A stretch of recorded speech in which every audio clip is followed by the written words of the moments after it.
road safety expert, back again for another Q&A. Thank you very much for tuning in, and thanks for those questions that are coming. We're well over 100 questions now and 100 videos, and it's really exciting. So just keep those videos and questions coming, and we'll keep those videos coming. And as I always say, we're really proud and happy to have all your support with this subscribe. Help us to get to that 1,000 subscriber mark. Hit the button that looks like this down there. And once we get to that 1,000 subscribers, we're going to get rid of this pillow, so help us get rid of that pillow.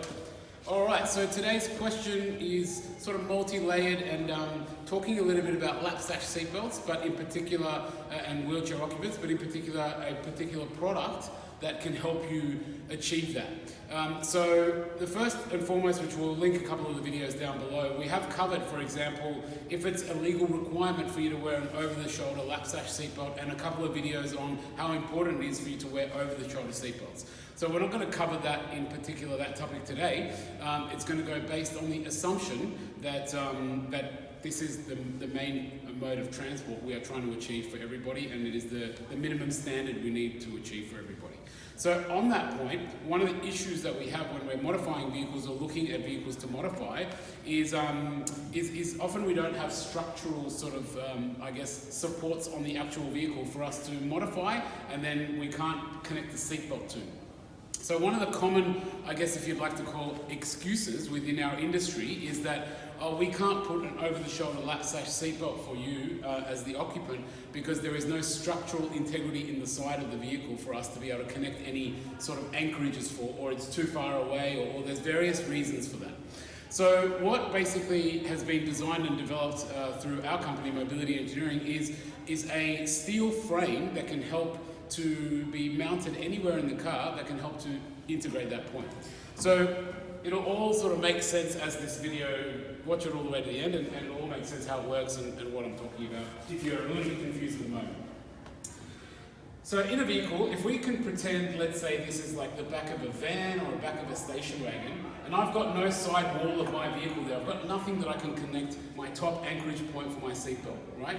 So then I'm forced to think, oh, maybe I only have to have a lap belt, but that's not actually the case. The case is that you can have a device like this steel frame here that's developed and tested in accordance with all the ADRs that integrates into tracking, and basically you can have this frame here that will click into your vehicle or be bolted to the floor of the vehicle, and this will introduce and mount all of your seatbelt points. So basically how this works is, it's kind of difficult to show you, but it's effectively a seatbelt setup, and this would be the top anchorage point. It's difficult to show you unless I'm sitting in a wheelchair, which I'm going to do in a minute. So for the purpose of the demonstration, we've got the auto-adapt Coroni chair. I'll just bring that back here in position. So if you imagine that if you were in a vehicle and you had an occupant in there, that would be somewhere roughly around this position. Normally there would be tie downs, but we're going to ignore that for now. This is just purely talking about the seatbelt. So the way this particular seatbelt works, the lap sash seatbelt works, which we've shown you guys before, is that the seatbelt can be a bit confusing, but once you sort of pull it all out and straighten it up, it's relatively straightforward. It's just a lap portion and a shoulder portion, but you can see it's quite big and adjustable. And on this frame, you've got different heights you can also have depending on the height of the occupant or the height of the wheelchair and so on, right? So what I do is I click this seatbelt into place, like so, and I make sure it's going to go on the right parts of my body. In this case, it'll have to go across my hips and across my shoulder. So what I need to basically do is just adjust this for my hips. So I would adjust, and this is just connected to the floor of the vehicle. So I adjust that, make sure that's nice and firm on my hips there. And then the top shoulder portion of the belt, I would basically tighten that and make sure that it's connected in line with the right part of my shoulders. So in this case here, it's probably a little bit too low for me. I would probably, normally it would be sitting there. I would want this shoulder sitting here, right?